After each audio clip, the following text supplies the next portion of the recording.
নমস্কার, আমি উজ্জ্বল শর্মা শাস্ত্রী বলছি। আজকের ভিডিও শুরু করার আগে আমার গুরুদেব রাম ঠাকুরের চরণে প্রণাম জানিয়ে আজকের ভিডিও শুরু করছি।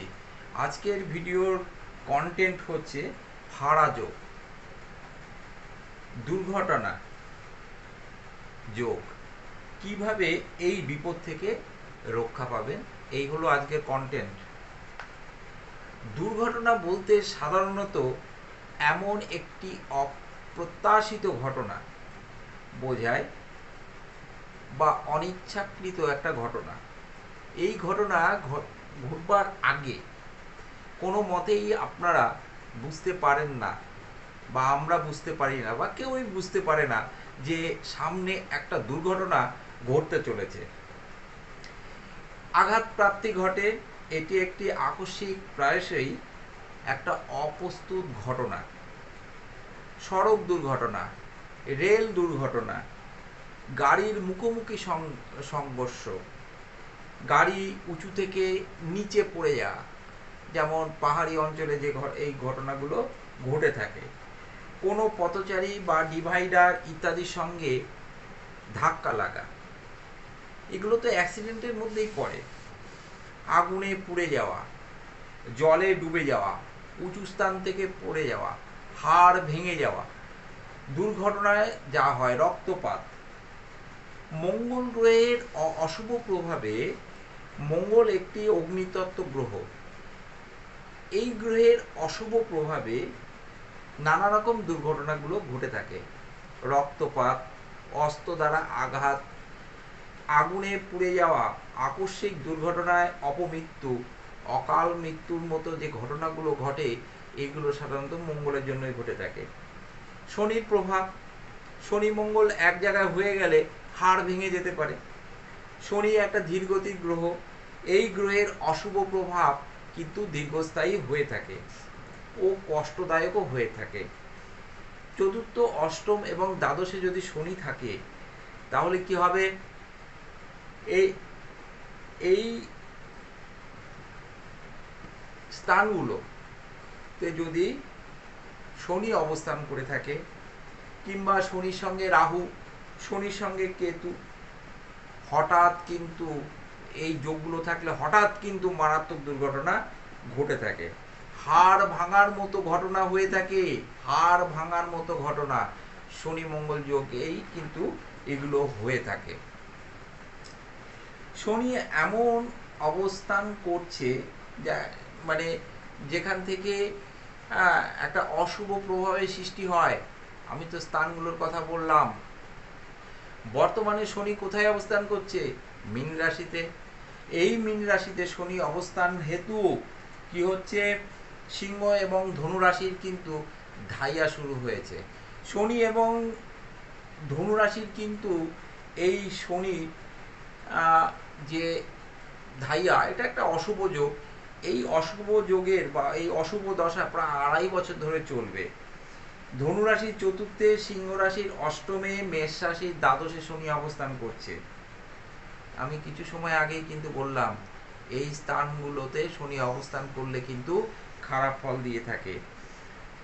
এই তিনটি কিন্তু অগ্নি রাশি, কি ধনু রাশি, সিংহ রাশি, মেষ রাশি, এটা তো অগ্নি রাশি। এই তিনটি রাশির জন্য কিন্তু সময়টা খারাপ চলছে। তাহলে কি করতে হবে? আপনাদের সাবধানে থাকতে হবে এবং উপযুক্ত প্রতিকার বিধান করতে হবে, এই অশুভ যোগগুলো যাতে আপনাদের উপর প্রভাব বিস্তার না করে থাকে, আপনাদের শিশু বাচ্চাদের উপরে যাতে এই অশুভ প্রভাব না পড়ে থাকে। কি করতে হবে আপনাদের? বিজ্ঞ জ্যোতিষী, প্রাজ্ঞ জ্যোতিষীর দ্বারা আপনারা কিন্তু আপনাদের অ্যাক্সিডেন্ট যোগ আছে কিনা, আপনার বাচ্চাদের অ্যাক্সিডেন্ট যোগ আছে কিনা, সেগুলো কিন্তু ওই প্রাজ্ঞ জ্যোতিষী বলে দিতে পারবে। শনির অশুভ দৃষ্টি 3, 7, 10 ঘরে, এগুলো কিন্তু মারাত্মক হয়ে থাকে। রাহু এবং কেতু, এই দুটোই হলো ছায়া গ্রহ। এরা কিন্তু অপ্রত্যাশিত ঘটনাগুলো ঘটিয়ে থাকে। হঠাৎ বিপদ, দুর্ঘটনা, বিষ, বিদ্যুৎ জাত বিপদের ইঙ্গিত দেয়। রাহু লগ্নে, অষ্টমে, দ্বাদশে ঘরে অবস্থান করে, তাহলে কি হবে? খারাপ ফল দেবে। রাহু যদি লগ্নে, অষ্টমে, দ্বাদশে অবস্থান করে। পাপগ্রহের সঙ্গে যুক্ত হলে হঠাৎ দুর্ঘটনার সৃষ্টি করে থাকে। লগ্নপতিকে দেখতে হবে। লগ্নপতি যদি খুব ডিস্টার্ব হয়ে থাকে, লগ্নপতি যদি মারাত্মক ভাবে ডিস্টার্ব হয়ে থাকে, পাপগ্রহযুক্ত হয়ে থাকে বা পাপদিষ্ট যদি হয়ে থাকে, তাহলে কিন্তু দুর্ঘটনাটা খুবই মারাত্মক হবে। এই যে দুর্ঘটনাগুলো আরো অনেকগুলো কারণের জন্য হয়ে থাকে। লগ্নের কথা বললাম, অঙ্গারক যোগ, মঙ্গল রাহু, হ্যাঁ, শনি রাহু কেতু, এগুলো কিন্তু, তাছাড়া কালসর্প যোগ, অশুভ যোগ যাতে জাতচক্রে না যদি থেকে থাকে, তাহলে সেগুলোর প্রতিকার বিধান করতে হবে। অষ্টম ঘরকেও দেখতে হবে, অষ্টম ঘর পীড়িত হয়ে আছে কিনা। হ্যাঁ, অষ্টম ঘর থেকেই তো আয়ুভাব আমরা দেখে থাকি। অষ্টম ঘরে কোনো পাপগ্রহ দৃষ্টি দিচ্ছে কিনা, বা অষ্টমপতি কোনো পাপগ্রহের সঙ্গে যুক্ত আছে কিনা, তাহলে কিন্তু এই ফাড়া যোগের সৃষ্টি হয়ে থাকে। তাহলে এই ফাড়া যোগের জন্য আপনাদের রাশিচক্রে গ্রহ প্রতিকার করতে হবে। আমার এই সংক্ষিপ্ত ভিডিওর মধ্যে আমি আরও কিছু অংশ তুলে ধরছি, সব তো তোলা সম্ভব না, আমি কিছুটা তুলে ধরছি। মঙ্গলের অবস্থানজনিত আঘাত। মঙ্গল যদি রবির নক্ষত্রগুলোর সঙ্গে থাকে, রবির নক্ষত্র কোনগুলো, যেমন কৃত্তিকা, উত্তর ফাল্গুনী, হ্যাঁ, উত্তরসারা, এই নক্ষত্রগুলো হচ্ছে রবি নক্ষত্র, তাহলে সম্মানজনিত একটা আঘাতের সৃষ্টি হবে। সম্মানজনিত, মান সম্মান। মঙ্গল যদি চন্দ্রের নক্ষত্রে থাকে, মঙ্গল যদি পীড়িত থাকে, রোহিণী, হস্তা, শ্রবণা, এই সমস্ত নক্ষত্রগুলো হচ্ছে চন্দ্রের নক্ষত্র। তা এর সঙ্গে যদি শনি, রাহু, কেতু এরকম টাইপের অশুভ গ্রহ যদি যুক্ত থাকে, তাহলে কিন্তু জলে ডুবে যাওয়ার সম্ভাবনা থাকে, জলে ডুবে আঘাত পাওয়ার সম্ভাবনা কিন্তু থেকে থাকে। মঙ্গল যদি মঙ্গলের নক্ষত্রে থাকে, যেমন উত্তর মৃগশিরা, চিত্রা, ধনিষ্ঠা, এই সমস্ত নক্ষত্রগুলো হচ্ছে শনির নক্ষত্র, এই মঙ্গলের নক্ষত্র, এগুলো হচ্ছে শনির না মঙ্গলের নক্ষত্র। এই মঙ্গলের নক্ষত্রগুলোর সঙ্গে থাকলে কি হবে, রক্তক্ষরণজনিত আঘাত পেতে পারে। বুধের নক্ষত্র যেমন অশ্লেষা, জ্যেষ্ঠা, রেবতী, এই সমস্ত নক্ষত্রগুলোর সঙ্গে যদি মঙ্গল অবস্থান করে, তাহলে কি হতে পারে, হার্টের শ্বাসকষ্টজনিত সমস্যা হতে পারে। বৃহস্পতি নক্ষত্র যেমন পুনর্বসু, বিশাখা, পূর্ব ভাদ্রপদ, এই সমস্ত নক্ষত্রগুলোর সঙ্গে যদি মঙ্গল অবস্থান করে এবং মঙ্গল যদি পীড়িত অবস্থায় থাকে, তাহলে কি হতে পারে, হার্টের ক্যান্সার হতে পারে। ম্যালিগন্যান্ট টিউমার যেগুলোকে বলা হয়, ছোট ছোট টিউমারগুলো, এগুলো হওয়ার সম্ভাবনা, হার্টের ক্যান্সার হওয়ার সম্ভাবনা থাকে যদি মঙ্গল শুক্রের নক্ষত্রগুলোর সঙ্গে থাকে, যেমন ভরণী, পূর্ব ফাল্গুনী, পূর্বসারা, এই সমস্ত নক্ষত্রগুলো হচ্ছে শুক্রের নক্ষত্র। মঙ্গল যদি এই শুক্রের নক্ষত্রে থাকে এবং পীড়িত অবস্থায় থাকে, তাহলে কি হতে পারে, হার্টে কিন্তু কেমিক্যাল রিঅ্যাকশন হতে পারে। মঙ্গল যদি শনি নক্ষত্রে থাকে, শনি নক্ষত্র কোনগুলো, পুষ্যা, অনুরাধা, উত্তর ভাদ্রপদ, এগুলো হচ্ছে শনি নক্ষত্র। এই শনি নক্ষত্রে যদি মঙ্গল থাকে, তাহলে কি হবে, gland effect in heart. Rahu নক্ষত্রে যদি থাকে, যেমন আদ্রা, সাথী, শতবিশা, তাহলে কিন্তু সেই জাতক জাতিকারা নিজের মনের উপরে নিয়ন্ত্রণ থাকে না, তারা গলায় দড়ি পর্যন্ত দিয়ে ফেলতে পারে। সুতরাং এই সমস্ত অশুভ যোগগুলোর প্রতিকার বিধান অতি অবশ্যই করার প্রয়োজন আছে। যদি কেতুর নক্ষত্রে থাকে অশ্বিনী, মঘা এবং মূলা, তাহলে কিন্তু অনেকে বিষ খেয়ে মরার চেষ্টা, মানে আত্মহত্যা করার যে চেষ্টাগুলো করে থাকে, তার মধ্যে অন্যতম হচ্ছে বিষক্রিয়া মাধ্যমে।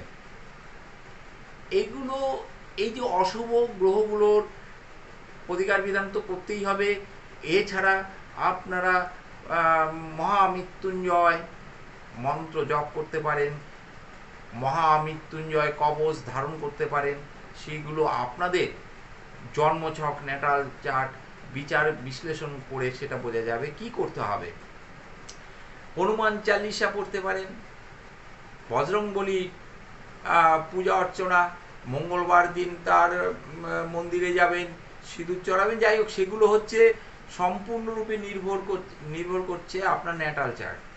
কি করলে কি হবে, কিভাবে তার প্রতিকার করা যাবে, কিভাবে এই অশুভ যোগ থেকে উদ্ধার পাওয়া যাবে, সেগুলো কিন্তু আপনার করতে হবে। যেমন অশুভ যোগ, যদি অঙ্গারক যোগ থাকে তার প্রতিকার বিধান করতে হবে। মঙ্গল যদি অশুভ থাকে সেই মঙ্গলের প্রতিকার বিধান করতে হবে।